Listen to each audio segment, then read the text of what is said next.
guys. Paano i-charge ang smartwatch? Ito lang sa likuran guys. Nakikita niyo yung dalawang button.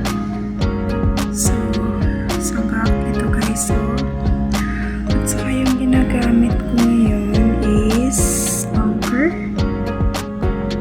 power bank. So, ganito siya guys, yung wire niya.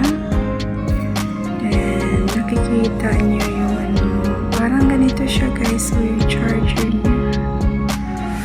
May dalawang button sa gitna na maliit. Pag nakita niyo to guys sa likod niya, ganito siya guys, yung smartwatch. And then, yung dalawang button, i-center nyo lang pag ganun. Kasi para siyang magnet siya guys. So, parang ganun. And then, pagkatapos yun guys,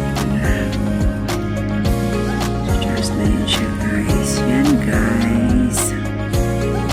Very simple. Okay. Ang ganda to siya guys kasi kailangan mo siya.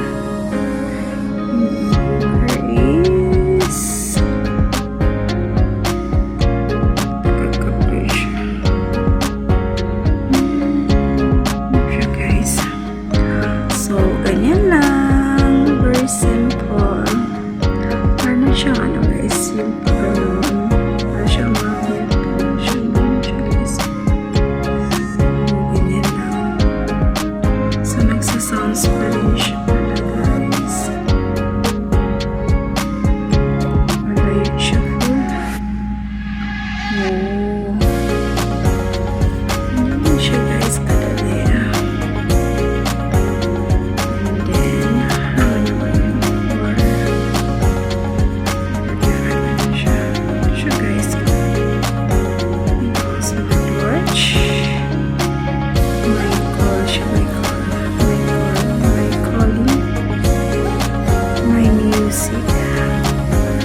Kailangan pa siya i-generate.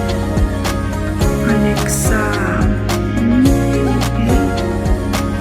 Pwede siya sa call. And then, ano pa? Siya guys, ewan ko ano ba ito yung okay.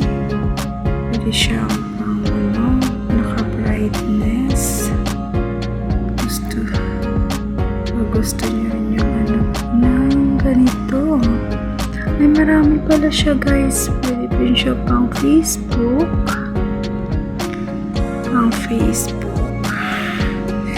Hindi siya masyadong limited siya. Pang Facebook. Style. Siya guys.